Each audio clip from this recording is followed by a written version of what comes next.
বল আম পাতা জোড়া জোড়া, প্রেম করবো থোড়া থোড়া। তুই বলতো শীতকাল কাকে বলে? যে গালে বিড়ি না খাইলে মুখ থেকে ধোঁয়া বাড়ায় তাকে শীতকাল বলে। চুপ, তুই বলতো যে খেলা খেলে তাকে কি বলে? খেলোয়াড়। আর যে জানে তাকে কি বলে? জানোয়ার। আরিফ তুই বলতো বেশি লোভ করলে কি হয়? স্যার লোভে পাপ, পাপে প্রেম, প্রেমে বাস, বাকিটা ইতিহাস। তুই বলতো সংসার কিভাবে সুখী হয়? সংসার সুখী হয় পুরুষের গুণে। যদি সে চুপচাপ বউয়ের কথা শোনে।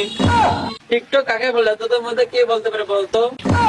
স্যার সিনেমায় চাল নেওয়া ব্যক্তিদের ঠোঁট নাড়ার স্থানকে টিকটক বলে। চুপ মূর্খ বাঙালিরা। স্যার বাঙালিদের মূর্খ বলবেন না, বাঙালিরা অনেক চালাক। আচ্ছা তাহলে বলতো বাংলারা কি ভালো জানে?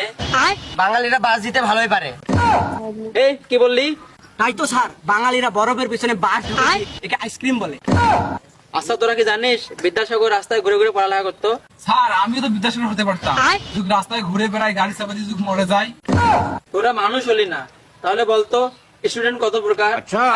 স্টুডেন্ট স্টুডেন্ট তিন প্রকার। প্রথম টপার, যারা সারা বছর পড়ালেখা করে।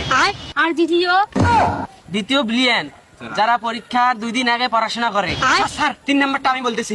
তৃতীয় হচ্ছে লিজেন্ড, যারা বলে ভাই তুই শুধু বল, হেডলাইনটা বল, বাকিটা আমি বলে দিচ্ছি। শিবন তুই বলতো গরম নেই কিছু?